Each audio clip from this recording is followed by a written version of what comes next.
Assalamualaikum warahmatullahi wabarakatuh. Sebelum kita mengikuti kajian, mohon bantuannya untuk like, subscribe dan tuliskan doa di kolom komentar.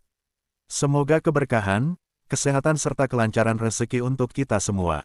Amin, amin, amin ya robbal alamin. Assalamualaikum warahmatullahi wabarakatuh. Alhamdulillahirabbil alamin wassalatu wassalamu ala asyrofil mursalin sayyidina Maulana Muhammadin wa ala alihi washabihi wasallam. Kami sangat dihormati niki wonten Habib Nabil, semua keluarga besar Habib Nabil, semua musuli wa fulis dan kami hormati dan dihormati Muhammad Bahar Habib Ja'far Al-Antos, wonten Profesor Nazaruddin Mahmud Zani untuk Mas Nusron dan kami hormati. Yang spesial, saya ini punya dua permintaan. Satu, jangan diundang lagi. Dua, saya minta maaf kalau yang ingin ngundang, mohon nggak usah diteruskan. Nah, saya akan cerita yang biasa. Terima kasih tadi sama Habib Abdul bin Ja'far sama Ustadz Hasan Saiful Hijab. Begini, kenapa saya banyak dikutip para narasumber? Karena saya ini jenis kiai yang otoritatif. Jadi saya ini karena nggak menteri, sehingga kalau belajar itu serius sekali. Ya Alhamdulillah ini ada Pak Muzani, orang yang bisa ngelantik seseorang jadi presiden. Masih punya utang satu, bisa nggak ngelantik kita jadi ahli surga. Begini, kalau cerita ilmiah, nanti saya baca hadisnya. Ada kelebihan kita jadi manusia itu justru karena ketidaktahuan kita. Kita tentu hingga detik ini tidak melihat surga langsung, tidak melihat neraka langsung, apalagi melihat Allah Subhanahu wa Ta'ala. Tapi selalu ada teori, dan ini dibenarkan oleh semua ulama, karena ini nas itu mansukh. Dan itu diantara kelebihan Rasulullah SAW adalah diutus kafatal linnas, untuk semua orang. Sehingga ada orang ditanya, dengan apa kamu tahu kalau Tuhan itu satu? Orang ini dengan enteng menjawab, innal isnaini, angka 2, 3, 4 dan seterusnya. Nisbatu dzalika ilal wahid nisbatul far'i ilal asli. Jadi segampang itu nerangkan ayat qul huwallahu ahad. Allah itu satu. Karena angka itu 2, 3 sampai 1 miliar 1 triliun. Nisbatu dzalika ilal wahid nisbatul far'i ilal asli. Semua itu asal usulnya satu. Begitu juga begitu gampangnya Syekh Nawawi Al-Bantani menerangkan kenapa bismillah itu dimulai ba. Huruf hijaiyah kan alif, tapi kalau bismillah dimulai dari satu ba. Ba itu ada titik satu. Anda gambar kambing, gambar apa saja, gambar Anda entah baik entah jelek, itu tetap dimulai satu titik. Nah, satu titik ini disebut nuqtatil wujud, asal usul wujud. Sebab itu kitab I'anatul Thalibin, tadi Habib Nabil cerita sanad-sanadnya Mbah Mun. Sebetulnya kalau boleh angkuh, yang berhak cerita itu saya, karena kitabnya milik saya. Tapi beliau tak kasih terus cerita, ya Alhamdulillah ada penyambungnya. Nanti tak kasih lagi beliau. Ya memang yang paling berat beliau karena turunannya itu. Tapi kitabnya dari saya, jadi ya satu-satu. Kitab I'anatul Thalibin itu dikarang oleh ulama namanya Sayyid Abu Bakar Sadiq. Beliau punya murid yang sangat terkenal di Indonesia, namanya Syekh Mahfud At-Tinusi. Syekh Mahfud ini punya murid diantaranya yang paling terkenal tentu Mbah Hasyim sama Mbah Ahmad Dahlan, pendiri Muhammadiyah.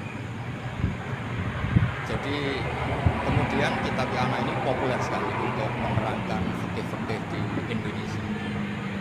Termasuk cerita bahwa wujubul jihad itu wujubul wasail lal maqasid. Jadi jihad itu wajib, itu wujubul wasail lal maqasid. Saya mencari di syarah. Sekiranya dakwah itu bisa tidak dengan jihad, dengan pengajian kayak majelis Rasulullah, maksud orang sudah menjadi kenal. Sebab itu ketika Sayyidina Ali diutus di beberapa peristiwa, termasuk di Khaybar, Sayyidina Ali didhawuhi la ayah dia wau bika rajulan wahidan khairan laka min khumrin na'am. ada satu saja yang Islam karena kamu itu lebih baik daripada kemenangan. Nah, kemudian ini supaya otoritatif menghormati masjid ini, Masjid Istiqlal, masjid yang luar biasa bersejarah. Saya baca keterbatasan kita, tapi ini menjadi kelebihan. Ini hadis di Shahihul Bukhari. Nanti sebagai cirinya saya tinggal supaya ini tadi otoritatif tadi, supaya semuanya pakai sanad. Ini hadis dari Shahihul Bukhari, sehingga Anda ada perlu tanya, ini Sahih apa enggak? Karena ini di Shahihul Bukhari, ikutnya nomor hadisnya itu 6408. Monggo kalau mau dihafal. Biasanya jenengan kan hanya hafal Arba'in Nawawiyah. Ini hadis ini nomor 6400. Ada keterbatasan yang akhirnya menjadi kelebihan kita, yaitu kita tidak tahu Allah Subhanahu wa taala. Suatu saat para malaikat ditanya, apakah mereka yang membaca tasbih di sini, misalnya di Istiqlal ini, ngerti saya? Kata malaikat, tidak tahu. Fayaqulu hal ra'auni, qal fayaquluna la wallah ma ra'auka, qal fayaqulu kaifa la ra'auni, yaquluna wa asyaddalaka ibadatan wa asyaddalaka tamjidan wa aktsarolaka tasbihan. Andaikan manusia itu ngerti engkau ya Allah, maka tasbih mereka ini akan lebih dari kita. Saya beri contoh, ini terutama untuk zuriyah Rasulullah SAW. Nabi itu manusia, basar, tapi lakal basar. Nabi ketika muji Allah Subhanahu wa taala ini supaya kalau sholat dengan hayati. Misalnya pertama muji ini, lakal hamdu mil'us samawati wa mil'ul ardi. Kebanyakan di Jawa memang baca pakai rofaknya mil'u. Tapi di beberapa sanad dibaca mil'a, itu urusan i'rab. Engkau itu saya puji seluas langit dan bumi, seluas langit dan bumi. Seluas langit dan bumi itu nggak keren, karena langit ini tetap maksurah, as-samawat ini apapun luasnya langit itu tetap terbatas. Bumi apapun luasnya juga terbatas. Apa yang diteruskan oleh Rasulullah SAW? Wa mil'u ma syi'ta min syai'in ba'd. Dan pujian saya ini ya Allah sesuai kehendakmu, sejumlah kehendakmu, karena ini yang tidak terbatas. Begitu juga ketika Nabi dengan keterbatasan sebagai manusia, bukan sebagai Habibullah, atas nama manusia. Nabi itu punya dua sisi, kadang sebagai basar, kadang sebagai Habibullah. Dan sama-sama penting untuk mengawal Islam ini. Saya ulang lagi, sama-sama penting untuk mengawal Islam. Ketika Nabi sebagai basar ngendikan begini, la nufsitan Allahumma lakal hamdu hamda yuwafi ni'amaka, misalnya pakai mukhatab, wa yukafi mazidak. Saya memuji engkau ya Allah dengan pujian yang sesuai jumlah nikmatmu, wa yukafi mazidak, dan bisa berserasian dengan tambahan-tambahan nikmat. Tapi apapun luasnya nikmat itu terbatas, sehingga Nabi nambahi, la ukhsi thana'an alaika anta kama atneta ala nafsi. Saya muji ini tidak terhitung sama sejumlah pujian yang engkau lakukan. La ukhsi atau la nukhsi thana'an alaika anta kama atneta ala nafsi. Sehingga ini kreasi-kreasi Bani Adam yang malaikat itu tidak bisa. Saya ulang lagi, ini kreasi-kreasi Bani Adam yang bahkan malaikat itu tidak bisa. Ini saya baca di kitab Fathul Bari, ini sarahnya kitab Bukhari. Kata Imam, ini saya ulang lagi, ini kata Imam Ibnu Hajar al-Asqalani, pensarah terbaik Bukhari. Jadi Sahihul Bukhari itu punya sarah paling terkenal namanya Fathul Bari. Itu gurunya Syekh Zakaria al-Ansari. Syekh Zakaria itu dikenal sebagai Syekhul Islam. Itu berkahnya punya guru alim banget, keren. Ibnu Hajar al-Asqalani itu keren itu keras. Kalau muridnya ada bisa itu keras sekali, tapi urusan ngaji saja. Terus punya murid itu pinter sekali, namanya Ibnu Hajar al-Haytham. Jadi beliau kalau mau ngaji ya susah, karena gurunya itu alim nyuruh baca. Kalau mau ngajar ya susah, muridnya itu alim, takut salah. Jadi akhirnya pinter. Orang punya murid alim. Makanya saya tidak suka ini, biasa-biasa ngaji saya. Nanti koreksi repot. Sudah gitu Islamnya beliau formal karena Menteri Agama, saya non formal. Lama-lama Islamnya beliau legal, saya ilegal. Kan jadi repot. Makanya tadi tak beli, tak cocokkan. Kalau jenengan Menteri Agama sampai akhirat berarti top. Tapi kayaknya di akhirat saya yang melamar jadi Menteri Agama. Tidak ada, ini nggak penting. Ini hanya gojlokan saja supaya kelihatan bahwa menteri pun juga warga Indonesia. Begini kata Ibnu Hajar al-Asqalani, ini saya baca ya supaya penghormatan saya sama Habib Umar Habib. Saya ini baca kitab beliau khatam serius, namanya Taujihun Nabi li Mardoti Bari, yang ditulis oleh Ustaz Fahmi bin Ali bin Ubaidul. Saya baca banyak, termasuk juga beliau punya manhaj yang tidak populer, kata beliau fala buddha antuwatina nafsaka ala annana khudamatu hadal qaum. Kamu harus yakin bahwa tugas kiai, tugas ulama itu khudamatu hadal qaum, mengkhidmati semua alam raya ini. Dan jangan pernah putus asa, misalnya melihat non muslim terus kamu putus asa, ini non muslim ya. Bisa saja suatu saat berubah Islam, fakhasuna Islam. Bisa saja dia Islam fakhasuna Islam. Ini wirasah nabawiyah, karena dulu Nabi ketika dari kampung Abdi Yalil dan disakiti, malaikat Jibal itu usul supaya kampung itu dihabisi. Kata Nabi apa? La bal arju ayukhrijawa min aslabihim ma ya'buduha wa la yusyriku bihi syai'an. Bisa saja bapaknya masih kafir, anaknya Islam, cucu-cucunya nopo kayak apa Nabi itu, rojaknya Masya Allah. Nah kemudian ini kembali ke tasbih tadi. Kata Ibnu Hajar al-Asqalani, yukhadu min hadal hadis anna dzikral hasil min bani Adam a'la wa asyrafu min dzikri al-hasil min al-malaikah li husuli dzikril adamin ma'a kasratis syawaghil wa wujudis suwarif wa sudurihi fi alamil ghaibi bi khilafil malaikati fi dzalika kullih. Jadi kita ini enggak melihat Allah langsung, enggak melihat surga langsung, enggak melihat neraka langsung. Tapi cara kita zikir, wis nek wedi neraka yo nangis tenan. Padahal yo ora mesti mlebu neraka, nek nangis tenan. Kayak apa iman kita? Iman seperti ini sesuai kriteria awal sing dikersana Allah, alladzina yu'minuna bil ghaib.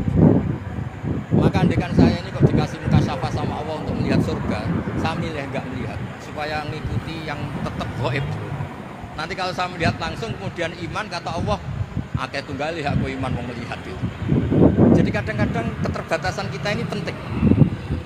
Makanya masyhur Nabi pernah ngendikan tuba liman ro'ani wa amanabi, tapi wa tuba liman lam yaroni wa amanabi. Kalau orang melihat saya kemudian iman itu biasa. Ini orang zaman akhir tidak melihat saya tapi iman. Kadang-kadang itu enggak lewat Habib yang ganteng itu, enggak lewat mudin. Mudin di kampung rapati di duwe, ini mulang tauhid ya mandi.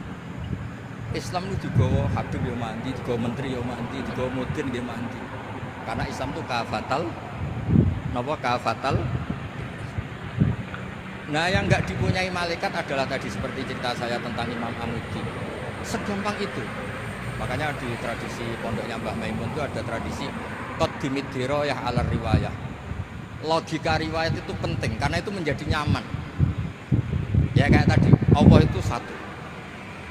Ketika kita berpikir angka 2, 3 sampai sekian miliar, sekian triliun, nisbatu dzalika ilal wahid, nisbatul far'i ilal asl. Semua itu dibanding angka 1 adalah gambar kayak apa ruwetnya, dinisbatkan asal usulnya mesti satu nuktoh, yaitu satu titik. Nah satu titik ini kata pengarangnya Anatul Talibin, bikana makana wa biyakunu. Nah kemudian terakhir ini nggak boleh lama-lama. Kalau lama-lama nanti sampean pinternya nyanyi saya. Tapi nggak apa-apa. Saya ini termasuk kiai yang sudah juga. Ini termasuk Pak MPR, nggak boleh minta saya. Pak Nusron apalagi nggak boleh. Itu kalau di kampung sama saya hormat. Kalau di sini kok kayak menteri gitu. Menteri betul tapi. Nah, gurunya dia itu teman saya. Gitu. Jadi, saya tanya ini kalau nggak percaya. Makanya kalau sama saya, dia cium tangan saya seperti apalagi dihormati nanti dikira minta haji repot. Repot. Saya ini tadi visi itu urusannya ilmu tasawuf, ya ada urusannya dengan haji. Nah, cocokan. Kenapa beliau suka ilmu tasawuf? Saya kan sering lihat beliau ceramah di TV. Katanya obat Gus obat. Orang kalau belajar tasawuf kan kepenak itu. kayak sehari baru dengan kita sampai dengan Nabi. Sekarang saya cerita tentang ini karena bidang yang saya tekuni. Ada kitab tentang ulumul Quran namanya Al-Mufradat fi Gharibil Quran, dikarang oleh Ar-Rafiq Al-Asfihani. Ini kitab luar biasa. Di situ hanya cerita lafaz-lafaz per kata. Saya tadi sebelum kesini ngajar dulu di pondoknya Beki Quran, karena memang saya termasuk pengajar. Makanya kalau saya sering kesini jangan iri, memang saya termasuk pengajar di sana. Termasuk pengajar yang keren. Keren itu artinya pakai referensi, bukan asal. Begini kata kitab itu. Rasulullah SAW itu kan punya nama Muhammad, orang yang banyak sikapnya atau semua sikapnya termasuk ketika sebagai manusia. Sama kita termasuk ketika sebagai apa? Manusia. Sebagai manusia aja Nabi gak pernah salah. Begini kata kitab itu. Nabi-nabi yang keren-keren itu sama lihat di ahadits syafaat itu masih egois. Ketika ada haulul mauqif, ada prahara mauqif, itu semua Nabi bilang nafsi, nafsi, nafsi, nafsi. Ketika dimintai syafaat bilang nafsi, nafsi. Tapi Rasulullah SAW itu beliau ngendikan ummati, ummati. Dan beliau ketika dimintai syafaat kata beliau sudah analah, saya bisa memberi syafaat. Kata beliau fa'akhirru lillahi ta'ala sajidan fayaqulu li ya Muhammad irfa' rasa wasal tu'ta wasfa'tu syafa'. Kayak apa hebatnya Rasulullah SAW? Umumnya para nabi melihat akhirat itu sudah akhir dari semua amal. Itu menurut Nabi Muhammad gak keren. Allah itu gak bisa didikte akhirat. Allah itu Tuhan, tetap yaf'alu ma yasha. Jadi gak bisa misalnya sudah akhirat orang nyuwun sewu terus tanya, ya Rasulullah ini sudah akhirat dengan sujud barang ini gimana? Ini sudah gak darul amal tapi ini darul jaza. Gak bisa. Akhirat gak bisa dibatasi. Karena akhirat gak bisa membatasi Allah, Nabi tetap dengan rileksnya minta sama Allah. Fa ahmaduhu bima hamida 'allamani ya rabbi. Kemudian saat itu saya muji-muji Allah dengan pujian yang luar biasa. Terus kata kitab itu, fa Muhammadun ahmadu min ghairihi. Makanya beliau punya nama Ahmad.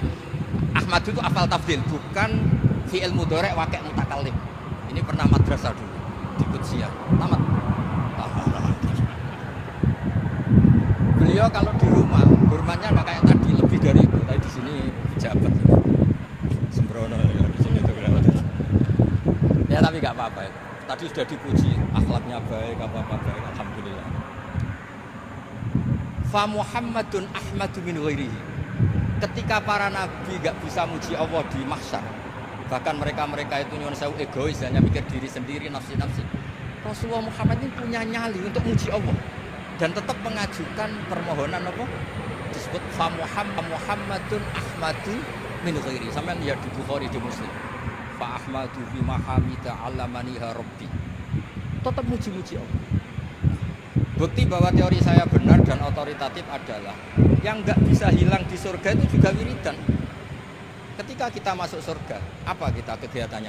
Da'wahum fiha subhanakallahumma wa tahiyyatuhum fiha salam wa akhiru da'wahum alhamdulillahi rabbil alamin.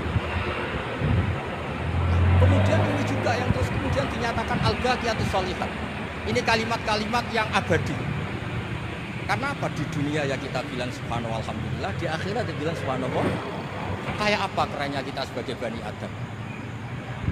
Makanya disebut alladzina yu'minuna bil ghaib. Wong tidak melihat Allah, tidak melihat surga, tidak melihat neraka, tapi iman kita ini kayak iman sing musyahadah. Iman sing hakul yakin ainul.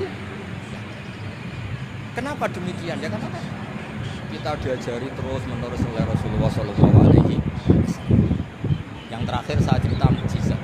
Ini juga terkait dengan betapa mudahnya hadzal din. Kata Rasulullah SAW di hadis, salah lagi ini hadis sahih di bab awal Fadhailul Quran di Sahihul Bukhari. Dicek kalau nggak percaya dicek. Ma minal anbiya'i nabiyyun illa utiya minal ayati ma misluhu amana alaihi bashar. Wa innama kana alladhi utitu wahyan awhahu wa ilayya fa arju an akuna minal nabiyyin. Nggak ada nabi kemudian kecuali dikasih wahyu, dikasih mukjizat. Dan mukjizat ini dahsyat sehingga orang itu dipaksa iman. Kayak Nabi Soleh, ada unta besar keluar dari batu. Nabi Musa punya tongkat dipukulkan ke Laut Merah langsung menyibak jadi daratan. Tapi kata Nabi Muhammad SAW, saya itu tidak punya mukjizat kayak itu, juga gak ingin. Saya ini dikasih mukjizat Al-Quran. Dan saya berharap karena mukjizat Quran ini adalah terus kemudian umatku menjadi yang terbanyak ila yaumil ya. Sekarang kita berlogika. Ini kata kitab Fathul Bari lagi. Kita berlogika. A'jaza yu'jizu ijazan. Sesuatu yang menjadikan orang lain nggak mampu disebut ijaz. Kemudian karena ayat menjadi mukjizat, sesuatu yang kita sepakat tidak mampu. Nah kalau itu masalahnya, tongkat dipukulkan laut kemudian menjadi kering, kita mampu enggak? Enggak kan? Tapi pertanyaannya, Anda bikin nyamuk mampu enggak? Enggak kan? Anda bikin sapi, bikin unta mampu enggak? Enggak kan? Makanya Nabi Muhammad SAW cukup, sudahlah kamu itu manusia. Bahkan sekedar menciptakan lalat itu enggak bisa. Innallaha la yastahi ayyadriba masalam ma'ba'udatan fa. Kemudian mukjizat ini sama Nabi dicontohkan hal-hal yang keseharian kita. Wa min ayatihil lailu wan naharu wasyamsu. Sekarang peristiwa laut dibelah Nabi Musa dengan matahari yang enggak pernah turun mesin, itu keren mana? Keren, matahari yang enggak pernah turun. Terus kata Ibnu Hajar Al-Asqalani, li'annal mu'jizat al-madiyah kanat khisyatan tusyahadu bil absor kana qati soleh wa asa Musa wa mu'jizatul Qur'an tusyahadu bil basiro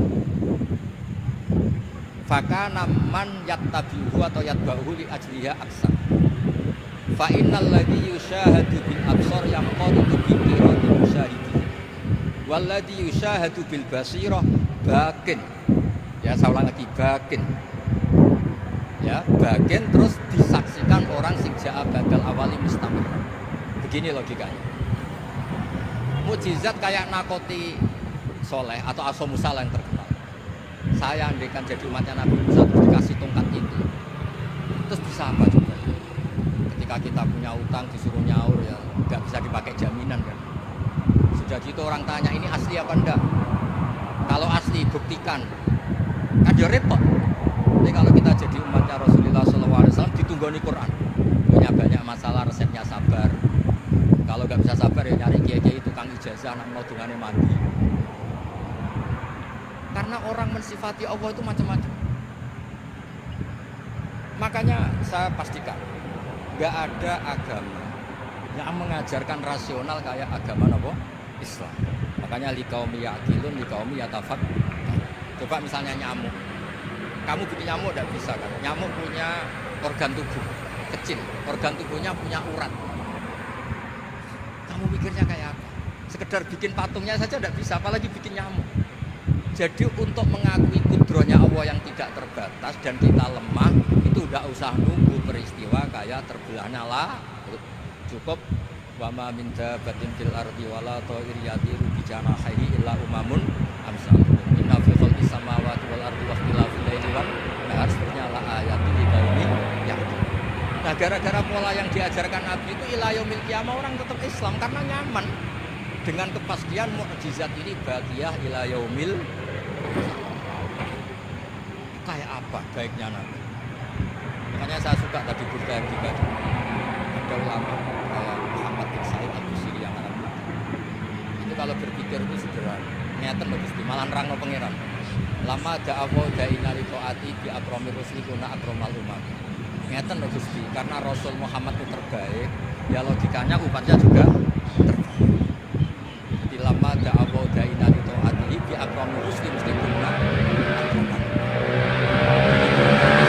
Ini sama-sama bilang walayati Rasulullah wa ijahika bi'inal karim tajalla bismimun takim. Ya Allah, Engkau telah menamai Nabi Engkau itu Raufur Rahim, yang penuh kasih sayang, yang sohibus syafaat. Maka ketika Engkau ingin nyiksa kami dengan alasan Engkau ini Al-Muntakim, dat yang bisa nyiksa orang maksiat, jenengan harus ingat ya Allah bahwa Nabi kita itu Nabi yang Engkau gelari Raufur. Ya kalau gitu jangan jadi nyiksa. Terus gunanya apa digelari Raufur Rahim ra iso nyafaati gitu. Itu jenenge wala yadi ka Rasulullah jahu kabi idal karimu tajalla bismi muntah. Terus fa inna min judika dunya wa darrataha wa min ulumika ilmal lauhi wal qalam. Dan itu juga yang dibuktikan Rasulullah sallallahu alaihi wasallam. Sampai beliau ngendikan likulli nabiyyin da'watun mustajabah wa akhtabi da'wati syafa'atan ummati yaumal kiamah. Semua nabi itu punya doa yang mustajab dan semuanya sudah dipakai di dunia. Tapi saya menyimpan jatah itu supaya saya tetap punya hak syafaat fi yaumil qiyamah. Terus ini bukti-bukti bahwa ilmu yang selama ini diajarkan para habaib, para kiai itu otoritatif. Saya hanya bantu jenengan memastikan kalau hadis itu sahih dimaknai oleh ulama-ulama yang kredibel. Ya, perjanjian terakhir tadi. Saya ini termasuk kiai yang sergap tanya Mas Nusron. Pak Muzani juga pernah ke rumah saya. Meja saya itu isinya ya kitab. Habib Nabil pernah ke kamar isinya kitab. Jadi kalau jenengan ngundang saya itu berhadapan-hadapan sama hukumnya Allah, yaitu ganggu orang belajar gitu aja. Wassalamualaikum warahmatullahi wabarakatuh. Alhamdulillah, demikian pengajian kali ini, semoga keberkahan, kesehatan, keselamatan selalu diberikan Allah Subhanahu wa Ta'ala kepada kita semua. Amin, amin. Amin ya Robbal Alamin.